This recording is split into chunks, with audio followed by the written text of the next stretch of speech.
Let me see if this is working. It's working. What? Yeah. Okay. All right. So listen up, peeps. I hope you guys are having a fantastic day today. It is Monday. I spent a lot of time this weekend with some amazing women, talking to them, mentoring them, helping them, empowering them. And I wanted to come on here. I know that I speak often about all of the things all of the time, but I felt as if it had been a second since I had talked about finances within the female world. I cannot tell you how many women I am mentoring, coaching, and the issue is almost always finances. It's always finances. They are unhappy in their marriage. They have kids or they don't have kids. Some of them aren't even married. They're just in a partnership and they're being emotionally abused, mentally abused, physically abused, sexually abused. And then on top of all that, also financially abused. And they don't feel as if they have a way out. They don't feel as if there is an alternative to living outside of the world that they have created. And it's unfortunate. And it is incredibly upsetting for me to hear that. Myself, I come to you with actual real life experience with all of that. I have, now that I know, I did not know this previously, but now that I know, I have endured several narcissistic relationships where I was being on one level or another, emotionally, mentally, never physically, sexually or financially, and or always financially abused, and always feeling stuck, always feeling as if I can't get out because I don't have enough money. I don't have enough money. And it seemed as if every single month I had nothing.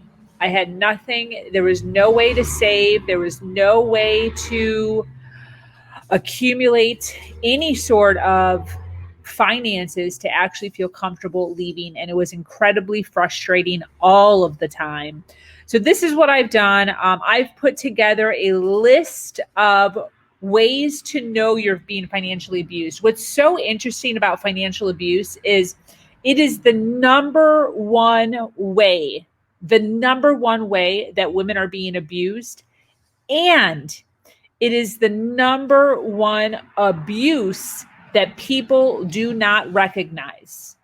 It's absolutely crazy. And I am one of those people. I am one of those individuals who was in a situation, had literally thought it was all me, literally thought that I deserved it. I thought that I should be happy. And with what I have a roof over my head. Who wouldn't want this? And never viewed what was going on with me as financial abuse. The last situation that I was in, we lived in a very nice house. He bought me a very nice car. He took me to very nice restaurants. And in my mind, and he would tell me, any woman would appreciate this. Any woman would like this. Any woman would die to be in your circumstance.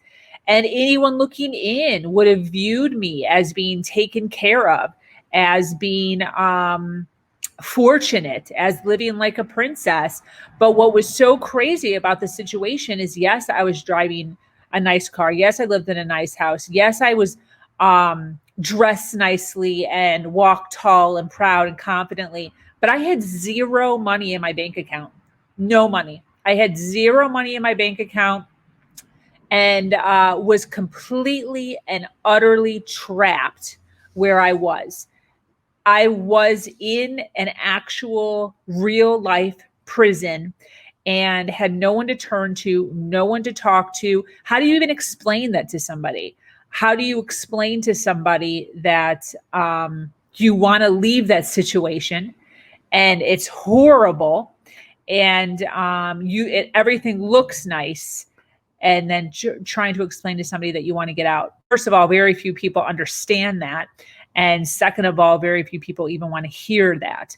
So I have a list of 1, 2, 3, 4, 5, 6, 7, 8, 9, 10, over 10 things that could be happening to you. And if they are happening to you, this is a good indication that you are being financially abused. These are things that you might view as being normal, but they're actually not normal. Okay? You might think they're normal because they're happening. This was the situation I was in. They're not normal. Okay? Number one, actually, I'm not going to count because I'm going to lose count halfway through. So first, gives you allowances or budgets without your input. This happened to me all the time. First of all, I had no money. A little bit of allowance that he gave me, my daily or weekly, I should say, weekly paycheck that he would give me to work for his company was nothing, basically. And that was his way of budgeting me and giving me some sort of an allowance, or as I used to say, my chore money. This paid for everything. And there was absolutely no way for me to splurge on anything at all or to save anything at all, because a little bit amount of money, he basically made it so that it barely paid for my necessities. It like paid for my phone, it paid for my gas, it paid for the groceries and, little piddly stuff for my son, like shoes or a shirt or whatever. Every single month, at the end of the month, I had zero money left over. Next one, requiring you to account for everything you spend. This did not happen to me all the time, but it did happen to me sometimes. But this is a huge culprit for individuals who are married with joint accounts, and they want to see every receipt and what it actually was. So not just going to Target and spending $27.61. It's Target. What could you possibly be buying at Target? They want to actually see the receipt, and not see the receipt for financial reasons, because you're trying to keep a family budget and you're trying to, save up for an investment or save up for a vacation. They're actually maliciously requiring you to account for everything that you spend in a non-loving way, in a way where you guys did not agree upon this. It's just a rule that they have set out and you have to follow the rule. Okay. Next one, pressures you to quit your job or sabotages your work responsibilities. This happened to me all of the time. This last relationship that I was in, I predominantly worked for him, and I was given an allowance, a weekly allowance, and then any side job. There came a point like 8 years in, the relationship was 13 years. I wanted to start saving money to leave. And I got small side jobs. Like I became a spin instructor at the gym, or I started taking babysitting jobs on the side, or walking dogs on the side. And he would make it so difficult for me to be able to work. Right when he knew I was going to be leaving to teach my spin class, he would come up with some sort of crazy catastrophe, urgent matter, an emergency that had to be dealt with right there and then, when it really didn't have to be. Every single time, he made it so uncomfortable for me, eventually having to call in constantly last minute, that I eventually had to quit working for the gym. With babysitting jobs, same thing. I would, go over it with him. I didn't even necessarily set dates to actually even be able to babysit, because I had to ask for permission to make sure that the time was available where he didn't need me. And it was always something, literally out of probably 100 babysitting opportunities that I could have had, I probably got to fulfill maybe 5 of them. For real. That's for real. That's over maybe a 4-year span. he would just have an absolute hissy fit, come up with something absolutely ridiculous that needed to get done. And he'd be like, what are you going to do? You're going to make like what, $50 here? I'll throw you $50 if you need $50 that badly. Or he would love bomb me. So he would say, hey, I was going to take you out to a really nice dinner and go to a comedy club, but I guess you have to babysit. There's no way that you can get somebody else to do it. Or you're a mom now, like you're a woman. That's a college person. That's a college girl's job. You shouldn't be babysitting. That's beneath you. Meanwhile, I'm just trying to save as many dollars and as much money as I can to do anything possible to be able to save to get out of this relationship. So sabotages any extracurricular money that you could be bringing in that could be constituted as yours is another thing that they do. Feels entitled to your money or assets. Same exact thing. So the little side, companies that I started to create on the side. I have an eBay channel. I have a OfferUp. I have a Poshmark. I do online courses. My business over the years has now grown.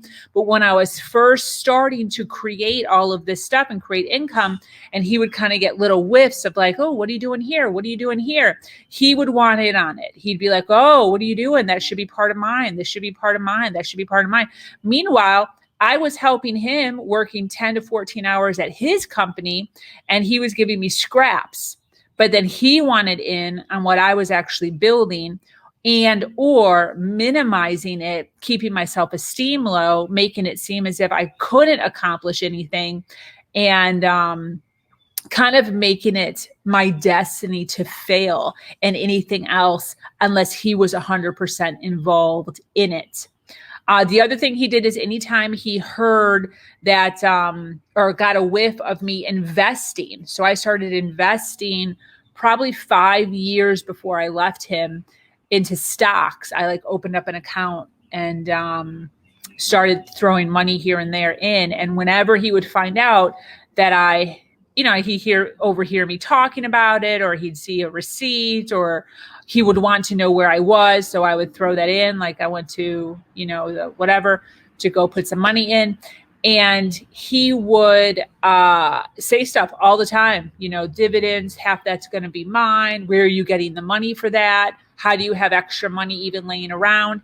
And he would say stuff like that because he knew that he was keeping me to a minimum with the chore allowance or the salary that he was giving me. And he didn't understand how I even had leftover money to invest anything. Next, spends your money without your knowledge. So joint bank accounts. You make more money than he does, or maybe you don't make more money, but he is spending your money. Again, next one, controls how all of the household finances are spent. Anybody who is insisting that they do it all and do not allow you to have access if you want access. Now, obviously, there's a difference if you just hate finances and you're just like, blah, you do it all. I hate it. But if you are in a situation where you're actually wanting to get involved, you're wanting to get educated, you're wanting to sit down and learn, and they are refusing to let you in on the checkbook, the balance, the credit card, online bank statements, online checking account, savings, stocks, anything, denying you access, financial abuse. Limits your ability to attend job trainings, pursue higher education, or otherwise advance your career. So anything that you are trying to do to better yourself. That was a huge one for me. And I wish I would have fought more on that. I am so upset with myself looking back that I didn't put more emphasis on getting educated, because I was making so little money back then that I could have, quite frankly, done some sort of classes or education, even under the radar, if it was like at midnight when he was zoned out in front of the TV. And I probably could have gotten it for free because I was a single mom. I wasn't married, even though I was living with him for so long. and I was making so little money. So keep that in mind. But that was the same thing. Anything that I was doing to better myself, any courses, the life coaching that I took, the the marketing, advertising classes and courses that I would take, not necessarily out of college, but just in general online, was always poking fun. How much money are you going to make with that? There's no way you're going to make any money with that. Belittling it, downplaying it, and basically making it impossible for me to find any time to actually do that. Next one, limits your access to your own bank account or mutual bank accounts. So you have access and they are actually taking access from you, from your own stuff.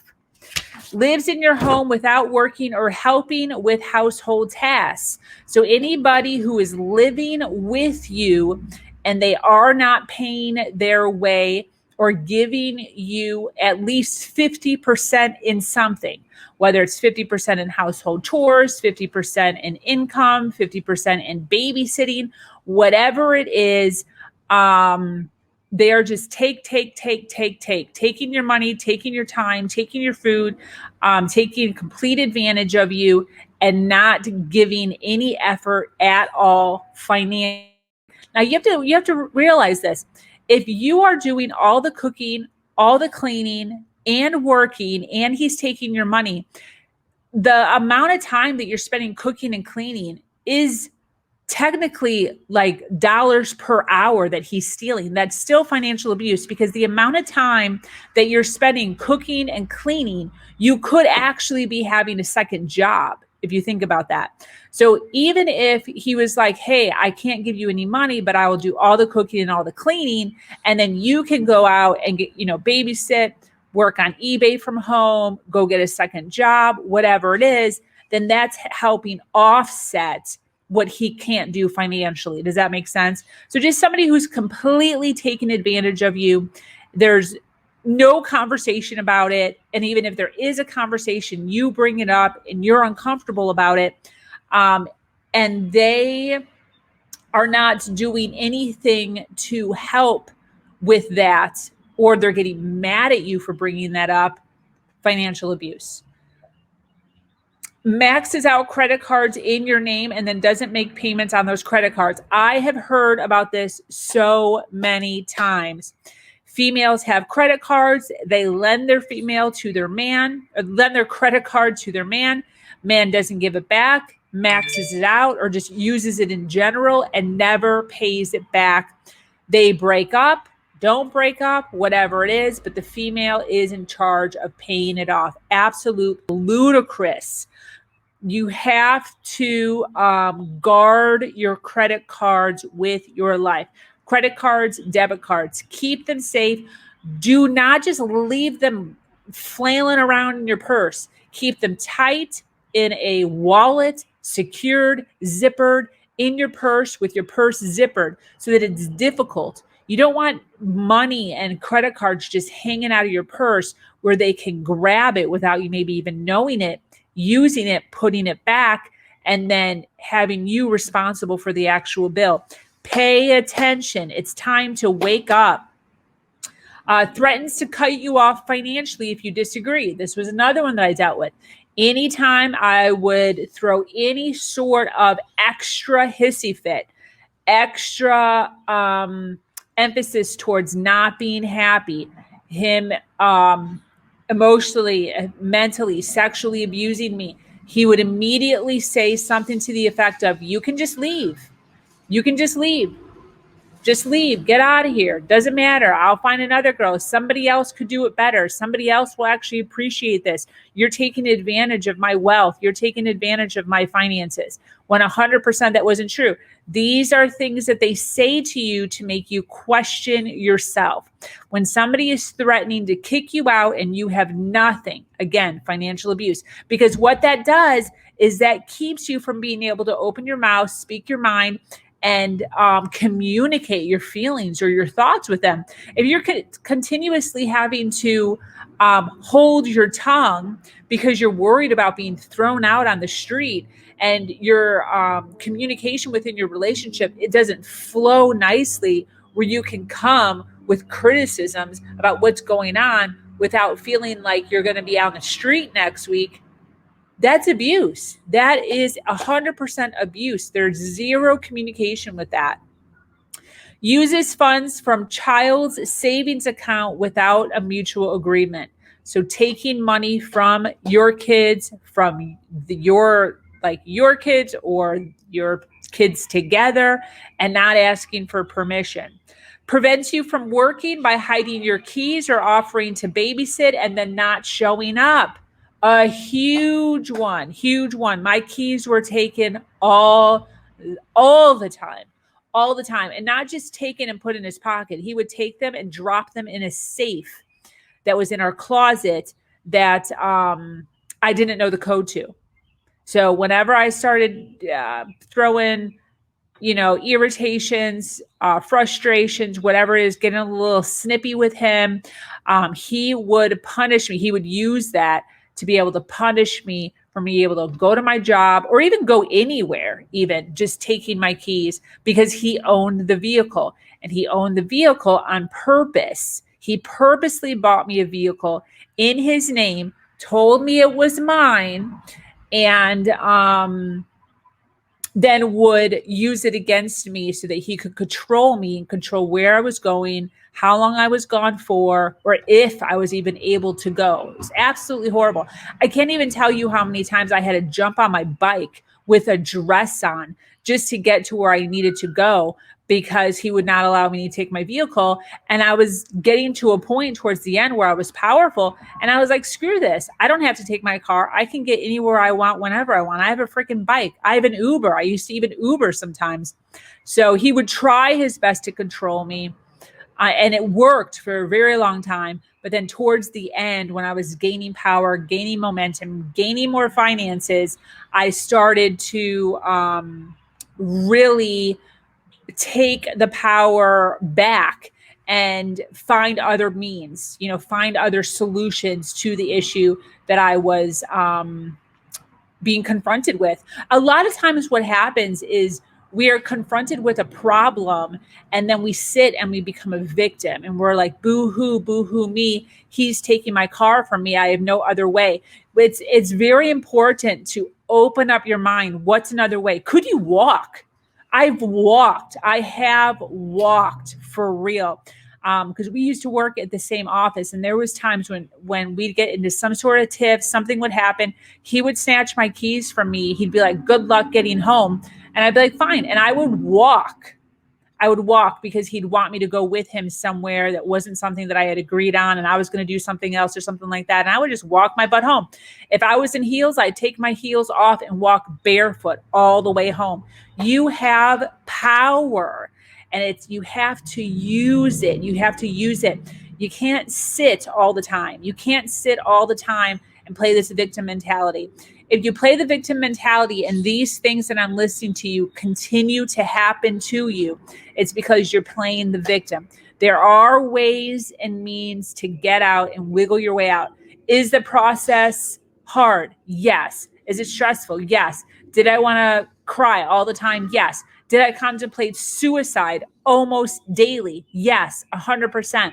But this is the thing. The more you read, the more you educate, the more you listen to things like this, women who have gone through it before, the more strength that you can pull from.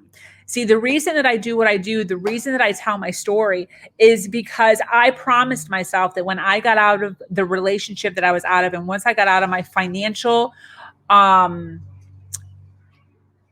deficit, that I would take every single thing that I learned from other women.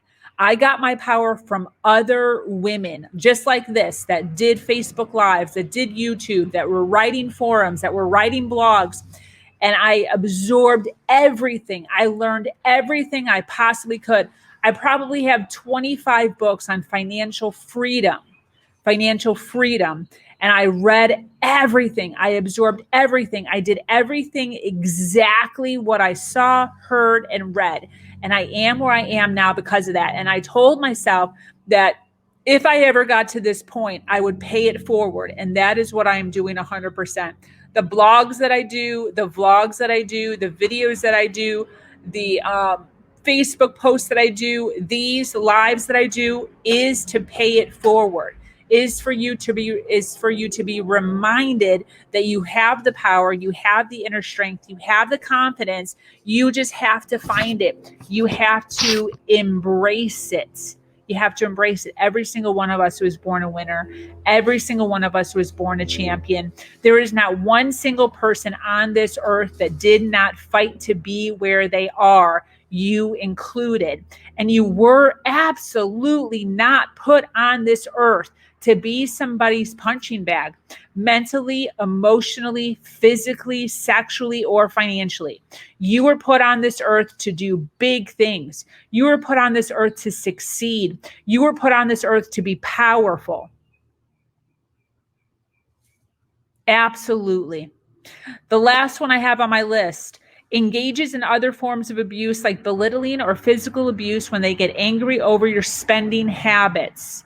So if they are hitting you, if they are throwing things, if you went to Target and you bought a shirt for $10.97, and your spouse has a complete mental hissy fit about that and whips his phone across the room, that is financial abuse 100.